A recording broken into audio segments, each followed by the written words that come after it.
Welcome to Valsala's kitchen. ഇന്ന് ഓണമൊക്കെ കഴിഞ്ഞതുകൊണ്ട് അതിൻ്റെ ബാക്കിയുള്ള സാധനം വെച്ചിട്ടൊരു റെസിപ്പി ഉണ്ടാക്കാൻ വിചാരിച്ചു. അപ്പോൾ നേന്ത്രപ്പഴം എല്ലാ വീട്ടിലും ഉണ്ടാവും, ബാക്കി പഴുത്തിട്ടിരിക്കുന്നുണ്ടാവും. അപ്പോൾ നേന്ത്രപ്പഴം കൊണ്ട് ഒരു ഇലയുടെയാണ് ഉണ്ടാക്കാൻ പോണത്. അതിന് വേണ്ട സാധനങ്ങൾ പറയാം.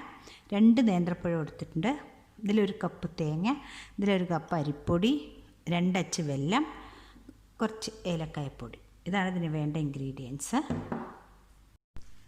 ഇതിന് വേണ്ടിയിട്ട് ഒരു 4-5 ഇലക്കഷ്ണം എടുത്ത് വെച്ചിട്ടുണ്ട്.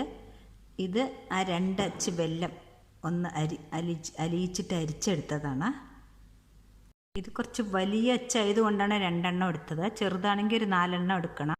അപ്പോൾ ഈ നേന്ത്രപ്പഴം ഞാൻ ചെറിയ കഷ്ണങ്ങളാക്കി മുറിച്ചിട്ടുണ്ട്. ഇതൊരു പാനിലിട്ടിട്ടുണ്ട്. ഇതിലേക്ക് 1 സ്പൂണ് നെയ്യ് ഒഴിച്ചു കൊടുത്തിട്ടുണ്ട്.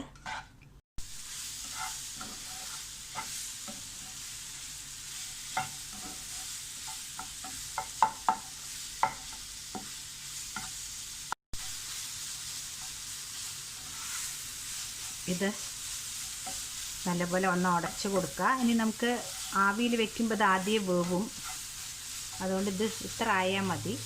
ഇതിലേക്ക് നമ്മൾ ആ ഉരുക്കി വെച്ച ആ വെല്ലം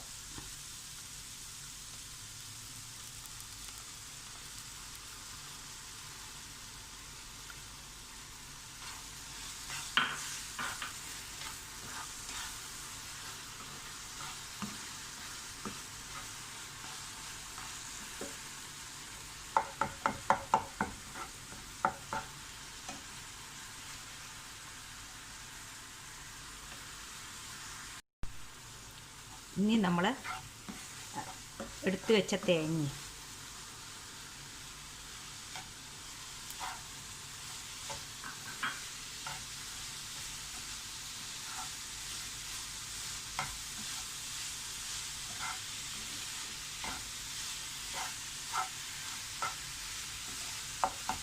ഇത് മാത്രമായിട്ട് കഴിക്കാൻ കൂടി നന്നായിരിക്കും.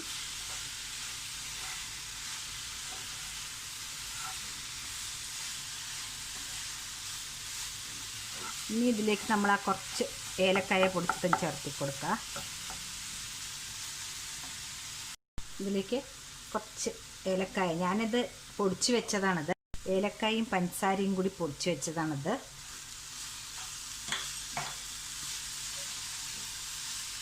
ഗ്യാസ് ഓഫാക്കുക.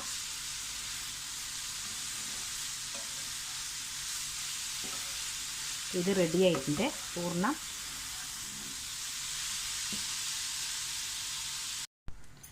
വെള്ളം തിളക്കുന്നുണ്ട്. നമുക്ക് ഈ അരിപ്പൊടി ഇട്ടിട്ട്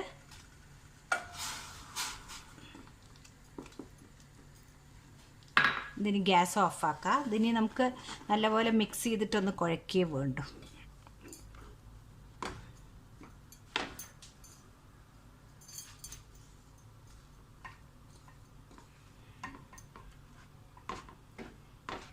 ചില അരിപ്പൊടി വെള്ളം അഥവാ പോരെങ്കിൽ നല്ല തിളച്ച വെള്ളം കുറച്ചുകൂടി ഒഴിച്ചു കൊടുത്താൽ മതി.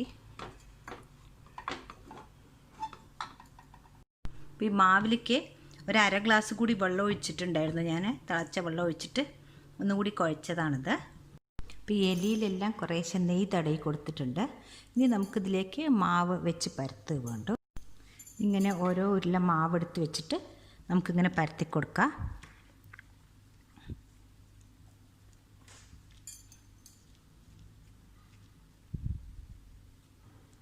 ഇനി അഥവാ ഇതിൽ കൈ ചെറുതായിട്ട് ഒട്ടുകയാണെങ്കിൽ ഒന്നിങ്ങനെ വെള്ളത്തിൽ മുക്കിയാൽ നമുക്ക് വേഗം പരത്താൻ കിട്ടും.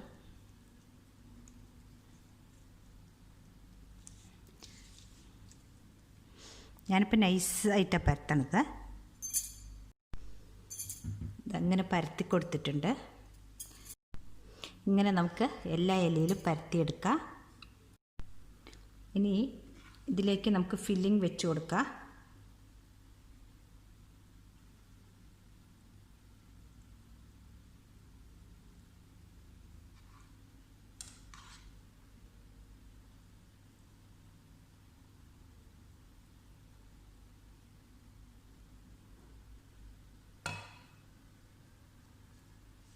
ഇതിങ്ങനെ മടക്കി കൊടുക്കുക.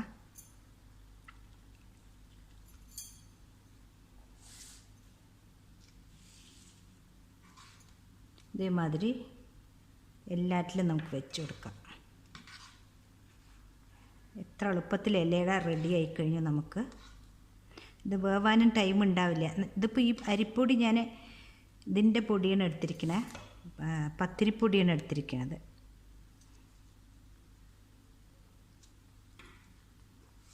ഇനി നമുക്കിത് ഇഡ്ഡലി പാത്രത്തിൽ വേവാൻ വയ്ക്കാം. ഒരു ഇഡ്ഡലി പാത്രം വെച്ച് കൊടുത്തിട്ടുണ്ട്. 4 എണ്ണം വീതം വെക്കേണ്ടതിൽ. ഇതൊരു 10 മിനിറ്റ് മതി. ഇത് നമുക്ക് തുറന്ന് നോക്കാം. ഇത് കണ്ടില്ലേ, ഇത് വെന്തിട്ടുണ്ട്. നമുക്കൊരു പ്ലേറ്റിലേക്ക് മാറ്റാം.